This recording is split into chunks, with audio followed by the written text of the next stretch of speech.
Assalamualaikum warahmatullahi wabarakatuh. Bismillahirrahmanirrahim.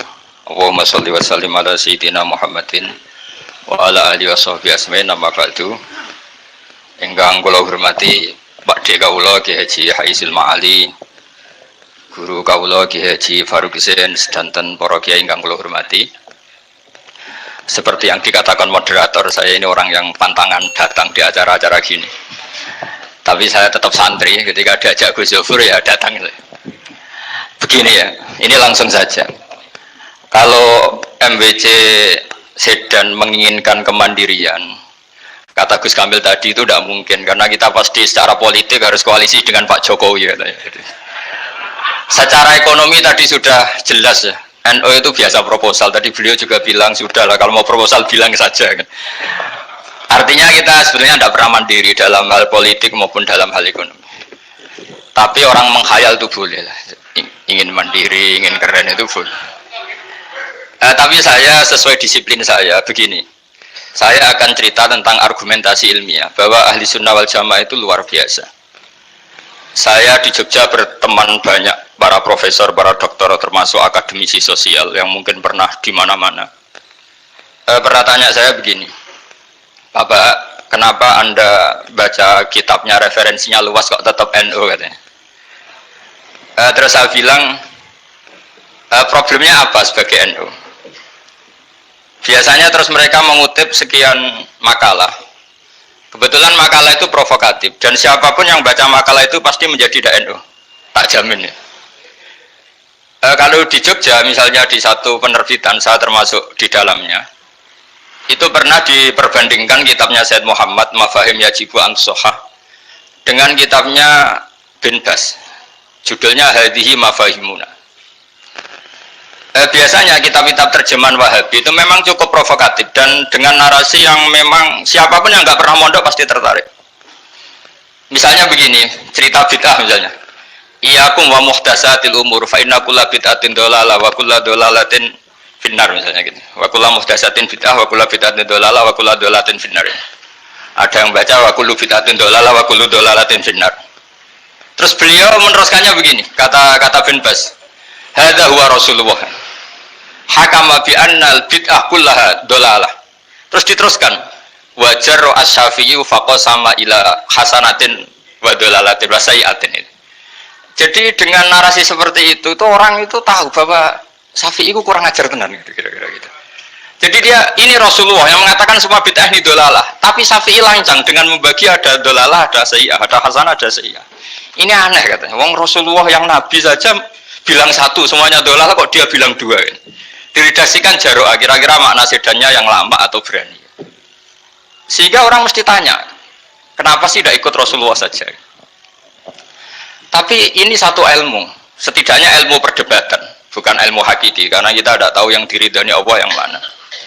Tapi kemudian Sayyid Muhammad dalam kitab Abwaabul Faros, juga dalam kitab-kitab beliau menyanggah itu dengan mengatakan jika makna bid'ah adalah yang nggak pernah dilakukan Rasulullah, itu salah besar. Terus beliau cerita sekian hal, termasuk yang diceritakan adalah ada seorang sahabat ketika sholat dengan Rasulullah tidak pakai doa mainstream, yaitu ketika i'tidal sahabat tadi bilang alhamdulillah hamdan katsiran thayyiban mubarakan fi. Setelah itu setelah Nabi habis sholat, umul qail, siapa tadi yang melafadzkan itu? Semua sahabat diam karena takut disalahkan. Tapi apa yang dikatakan Nabi? Tidak, saya tidak akan menyalahkan. Saya tadi melihat isna asra malakan. Saya tadi melihat 12 malaikat. Yabtadiruna ayyuhum yaktubu awwalu. Semuanya itu bergegas siapa yang nulis awal. Terus kata sahabat tadi, ha anada ya Rasulullah. Padahal ini satu kalimat yang bahkan Rasulullah tidak mengajarkan, dan Rasulullah bahkan iskal kenapa ada kalimat itu, tapi toh dibenarkan oleh Allah dan Rasul. Cerita Sayyid Muhammad kedua adalah ada sahabat setiap ngimami itu main kulhu. Wah, ngimami apa saja main kulhu. Singkat cerita makmumnya itu gerutu, ini orang kok main kulhu terus ini. Setelah dilaporkan ke Rasulullah, ditanya sama Rasulullah, kenapa kamu main kulhu? Ini dilaporkan ke saya. Kata si musolli tadi, imam tadi, di annaha sifatur rahman, dalam surat itu semua sifatnya Allah, maka fa'ana uhibbuha, saya senang itu. Apa kata Rasulullah? Saya disuruh bilang Allah ke kamu bahwa Allah mencintai kamu karena kamu mencintai kulhu. Terus keterusan sampai sekarang itu orang-orang NU baca kulhu terus itu. Karena sekali baca Idza Samsu Kuwirat mesti kepunting gitu.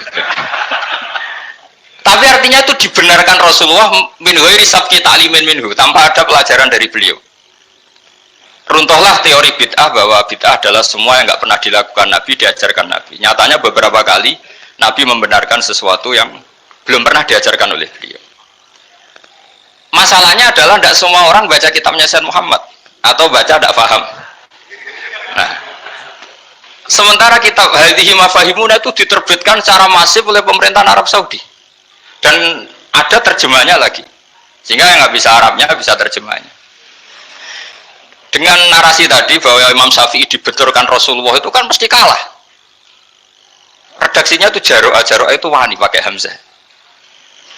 Kedua, saya ingin cerita dan saya tidak bosan-bosan cerita ini sampai mati, saya tidak akan bosan-bosan. Ada kemandirian al-hujjatul balighah dalam diri kita sebagai ahli sunnah. Begini misalnya, kalimat la ilaha illallah adalah kalimat yang orang kafir 80 tahun saja kalau melafadzkan itu menjadi soro mukminan. Lah ini kita tahlil yang sudah muslim hanya karena kalimat thayyibah justru menjadi kafir. Ini kan madzhab aneh. Yang kafir puluhan tahun iyan tahu yufar lahum maqad salab bihadil kalimah. Ini kita karena tahlilan sampai nyekel patok menjadi kafir juga karena la ilaha illallah. Ini aneh. Kata kalimatun sing yakunu bihal kafiru musliman menjadi kalimatun yakunul mukminu biha kafirun. Ini kan kaidah yang aneh. Nah, saya ingin kalau ahli sunnah yang seperti ini sudah mandiri, sudah sehat, ya baguslah seperti itu. Terus yang terakhir, kenapa ditambahi an-nahdiyah? Ya seperti yang dikatakan moderator tadi. Di terminologi internasional itu kalau ahli sunnah pokoknya yang tidak sabus sahabat ahli sunnah. Sehingga Wahabi, Muhammadiyah, Ikhwan semuanya ahli sunnah wal jamaah. Karena kalau di media internasional asal tidak Syiah itu ahli sunnah. Hanya itu saja perbandingannya. Kalau ikramus sahabat ya ahli sunnah, kalau sabus sahabat ya Syiah. Problemnya adalah kita tidak ikut kelompok besar ahli sunnah yang mainstream di internasional karena mereka anti wasilah, anti tahlil. Sehingga terus Indonesia bilang ditambahi ahli sunnah wal jamaah an-nahdiyah. Yang kira-kira mungkin Gus Yofur dan kawan-kawan nambahin Nusantara gitu. Nah, nanti ini bagiannya Gus Yofur, saya kira demikian. Assalamualaikum warahmatullahi wabarakatuh.